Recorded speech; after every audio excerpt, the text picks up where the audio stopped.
ಪೂಜ್ಯಾಯ ರಾಘವೇಂದ್ರಾಯ ಸತ್ಯಧರ್ಮರತಾಯ ಚ ಭಜತಾಂ ಕಲ್ಪವೃಕ್ಷಾಯ ನಮತಾಂ ಕಾಮಧೇನುವೆ. ಓಂ ಶ್ರೀ ಗುರು ರಾಘವೇಂದ್ರಾಯ ನಮಃ. ಎಲ್ಲರಿಗೂ ರಾಯರ ಅನುಗ್ರಹ ಯೂಟ್ಯೂಬ್ ಚಾನಲ್ಗೆ ಸ್ವಾಗತ. ಹಾಗೆ ಇನ್ನೂ ಯಾರೆಲ್ಲ ಸಬ್ಸ್ಕ್ರೈಬ್ ಮಾಡ್ಕೊಂಡಿಲ್ವೋ ಪ್ಲೀಸ್ ಸಬ್ಸ್ಕ್ರೈಬ್ ಮಾಡ್ಕೊಳ್ಳಿ. ಜೊತೆಗೆ ಈ ಒಂದು ಚಾನಲ್ಗೆ ಈ ಒಂದು ವಿಡಿಯೋಗೆ ಲೈಕ್ ಮಾಡಿ ವಿಡಿಯೋನ ಮುಂದುವರ್ಸೋಣ ಬನ್ನಿ. ಇವತ್ತಿನ ವಿಡಿಯೋದಲ್ಲಿ ನಾನು ರಾಯರದು ಒಂದು ಪವರ್ಫುಲ್ ಮಂತ್ರನ ಹೇಳ್ಕೊಡ್ತಾ ಇದ್ದೀನಿ. ಆ ಮಂತ್ರನ ನೀವು ಪ್ರತಿದಿನ 108 ಬಾರಿ ಜಪಿಸಿದರೆ ನಿಮಗೆ ಯಾವ ಫಲ ಬೇಕೋ ಆ ಫಲ ನಿಮ್ಮಲ್ಲಿ ಸಿದ್ಧಿಸುತ್ತೆ. ನಿಮ್ಮೆಲ್ಲರಿಗೂ ಗೊತ್ತಿರೋ ಹಾಗೆ ಅಪ್ಪಣ್ಣಾಚಾರ್ಯರು ರಾಯರ ಭಕ್ತರು, ಅಪಾರ ಭಕ್ತರು ಅಂತಲೇ ಹೇಳ್ಬೋದು. ಅವರು ಎಂಥ ಭಕ್ತರು ಅಂತ ಅಂದರೆ ರಾಯರು ಈಗಲೂ ಕೂಡ ಅಲ್ಲಿಗೆ ಹೋಗಿ ಅವರು ಸೇವೆನ ತಗೊಳ್ತಾರೆ. ಅದೆಲ್ಲ ಆ ಕಥೆ ಎಲ್ಲ ನಿಮಗೆ ಗೊತ್ತಿರುತ್ತೆ ಅಲ್ವಾ. ಇವಾಗ ಈ ಮನೆ ಏನು ನೋಡ್ತಾ ಇದ್ದೀರಲ್ವಾ, ಇದು ಅಪ್ಪಣ್ಣಾಚಾರ್ಯರ ಅವ್ರದ್ದು ಮನೆ.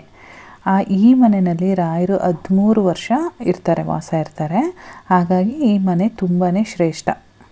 ಆ ಟೈಮಲ್ಲೆಲ್ಲ ಅಪ್ಪಣ್ಣಾಚಾರ್ಯರು ರಾಯರು ಸೇವೆ ಮಾಡಿಕೊಂಡು ಇಲ್ಲಿ ಅಷ್ಟು ಶ್ರೇಷ್ಠ ಆಗಿದೆ ಈ ಒಂದು ಸ್ಥಳ, ರಾಯರು ಇದ್ದ ಸ್ಥಳ ಅಂತೇಳ್ಬಿಟ್ಟು. ಪ್ರತಿಯೊಬ್ಬರು ಕೂಡ ಮಂತ್ರಾಲಯಕ್ಕೆ ಹೋದಾಗ ಈ ಬಿಚ್ಚಾಲೆಗೆ ಹೋಗ್ದೇ ಯಾರೂ ಬರೋದಿಲ್ಲ. ಈ ಗ್ರಾಮನ ಬಿಚ್ಚಾಲೆ ಗ್ರಾಮ ಅಂತ ಕರೀತಾರೆ.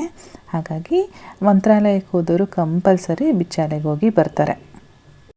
ಇನ್ನು ಯಾರ್ಯಾರೆಲ್ಲ ಈ ಒಂದು ಸ್ಥಳನ ನೋಡಿಲ್ಲ, ನೀವು ನೆಕ್ಸ್ಟ್ ಟೈಮ್ ಮಂತ್ರಾಲಯಕ್ಕೆ ಹೋದಾಗ ಇದಕ್ಕೂ ಕೂಡ ಈ ಬಿಚ್ಚಾಲೆ ಗ್ರಾಮಕ್ಕೂ ಹೋಗಿ ಇಲ್ಲಿ ಏನು ರಾಯರು ವಾಸವಾಗಿದ್ದಂತಹ ಅಪ್ಪಣ್ಣಾಚಾರ್ಯರ ಮನೆ ಇದೆ, ಈ ಮನೆಗೂ ಕೂಡ ಒಮ್ಮೆ ವಿಸಿಟ್ ಮಾಡಿ ನೋಡ್ಕೊಂಡು ಬನ್ನಿ. ಈ ಸ್ಥಳ ಕೂಡ ಮಂತ್ರಾಲಯದಷ್ಟೇ ವಿಶೇಷ, ಅಷ್ಟೇ ಪವರ್ಫುಲ್ಲು. ಯಾಕೆ ಅಂತ ಅಂದರೆ ಅಲ್ಲಿ ಈ ರೀತಿ ಏಕಶಿಲಾ ಬೃಂದಾವನ ಇದೆ. ಇದು ಅಪ್ಪಣ್ಣಾಚಾರ್ಯರು ರಾಯರಿಗೋಸ್ಕರ ಮಾಡಿಸಿದಂಥ ಏಕಶಿಲಾ ಬೃಂದಾವನ. ಹಾಗಾಗಿ ಇಲ್ಲೂ ಕೂಡ ಮಂತ್ರಾಲಯದಷ್ಟೇ ಪವರ್ಫುಲ್ಲು. ತುಂಬಾ ನೀವು ಅಂದ್ಕೊಂಡಿದ್ದೆಲ್ಲ ಕೆಲಸ ಆಗಬೇಕು ಅಂತ ಹೇಗೆ ಮಂತ್ರಾಲಯಕ್ಕೆ ಹೋಗ್ತಿರೋ ಅದೇ ರೀತಿ ಈ ಸ್ಥಳನೂ ಕೂಡ. ನಾನು ಯಾಕೆ ಇವತ್ತು ಈ ಸ್ಥಳದ ಬಗ್ಗೆ ಹೇಳ್ತಾ ಇದ್ದೀನಿ ಅಂತ ಅಂದರೆ, ನಾನಿವತ್ತು ಹೇಳ್ಕೊಡ್ತಾ ಇರ್ತಕ್ಕಂಥ ಮಂತ್ರ ಈ ಸ್ಥಳಕ್ಕೆ ಸಂಬಂಧಪಟ್ಟಿದ್ದೇನೆ. ಹಾಗಾಗಿ ಫಸ್ಟು ಇದರ ಸ್ಥಳ ಯಾವ ರೀತಿ ಏನು ಅಂತ ತಿಳಿಸ್ಕೊಡ್ತಾ ಇದ್ದೀನಿ. ಅಪ್ಪಣ್ಣಾಚಾರ್ಯರು ರಾಯರಿಗೆ ಪ್ರಿಯ ಭಕ್ತರು. ಹಾಗಾಗಿ ಅವ್ರ ಹೆಸರಲ್ಲೇ ಕೂಡ ಈ ಮಂತ್ರನೂ ಕೂಡ ಇದೆ.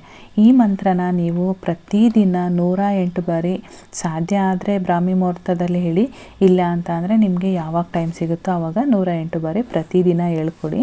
ನಿಮಗೆ ಮನಸ್ಸಿಗೆ ಶಾಂತಿ, ನೆಮ್ಮದಿ ಎಲ್ಲವೂ ಕೂಡ ಸಿಗುತ್ತೆ. ಹಾಗೆ ನೀವು ಅಂದ್ಕೊಂಡಿರೋ ಕೆಲಸಗಳು ಕೂಡ ಸರಾಗವಾಗಿ ಆಯ್ತವೆ. ಹಾಗಾದರೆ ಅಂಥ ಪವರ್ಫುಲ್ ಮಂತ್ರ ಯಾವುದು ಅಂತೇಳಿ ನೋಡ್ಕೊಳ್ಳೋಣ ಇವಾಗ. ಜಪದ ಕಟ್ಟಿ ಭಿಕ್ಷಾಲಯ ಶ್ರೀ ಅಪ್ಪಣ್ಣಾಚಾರ್ಯ ಪ್ರಿಯ ಮಂತ್ರಾಲಯ ಶ್ರೀ ರಾಘವೇಂದ್ರ ತೀರ್ಥ ಗುರುಭ್ಯೋ ನಮಃ. ಇದನ್ನು ಬೇಕಾದರೆ ಸ್ಕ್ರೀನ್ಶಾಟ್ ತೆಗೆದಿಟ್ಕೊಳ್ಳಿ ಅಥವಾ ಯಾವುದಾದ್ರೂ ನೋಟ್ಬುಕ್ಕಲ್ಲಿ ಬರೆದಿಟ್ಕೊಳ್ಳಿ. ನೀವು ಪ್ರತಿದಿನ ಯಾವಾಗ ನೀವು ಎಲ್ಲಿ ಕೂತಿರ್ತೀರಾ ಅಥವಾ ಬಸ್ಸಲ್ಲಿ ಹೋಗ್ತಾ ಇರ್ತೀರಾ ಅಥವಾ ಬ್ರಾಹ್ಮಿ ಮುಹೂರ್ತದಲ್ಲಿ ಹೇಳ್ಕೊಳ್ತೀರಾ, ಅದು ನಿಮಗೆ ಬಿಟ್ಟಿದ್ದು. ಯಾವಾಗಲಾದರೂ ಆಯಿತು 108 ಬಾರಿ ಈ ಮಂತ್ರನ ಜಪಿಸ್ಕೊಳ್ಳಿ. ತುಂಬಾ ಒಂದು ಪವರ್ಫುಲ್ ಮಂತ್ರ ಇದಾಗಿರುತ್ತೆ. ಸೊ ಈ ಮಂತ್ರ ಹೇಳೋದ್ರಿಂದ ರಾಯರು ನಿಮಗೆ ಅನುಗ್ರಹ ಮಾಡಲಿ, ನೀವು ಅಂದ್ಕೊಂಡಿರೋ ಎಲ್ಲ ಕೆಲಸನೂ ಆಗಲಿ ಅಂತ ಹೇಳ್ತಾ ಇವತ್ತಿನ ವಿಡಿಯೋನ ಮುಗಿಸ್ತಾ ಇದ್ದೀನಿ. ಈ ವಿಡಿಯೋಗೊಂದು ಲೈಕ್ ಮಾಡಿ ಓಂ ಶ್ರೀ ಗುರು ರಾಘವೇಂದ್ರಾಯ ನಮಃ ಅಂತ ಹೇಳಿ ಕಮೆಂಟ್ ಸೆಕ್ಷನಲ್ಲಿ ತಿಳಿಸಿ. ನಾನು ಮತ್ತೆ ಇಂಥದ್ದೇ ಇನ್ನೊಂದು ವಿಡಿಯೋದೊಂದಿಗೆ ಮತ್ತೆ ಬರ್ತೀನಿ. ಅಲ್ಲಿವರೆಗೂ ಧನ್ಯವಾದಗಳು.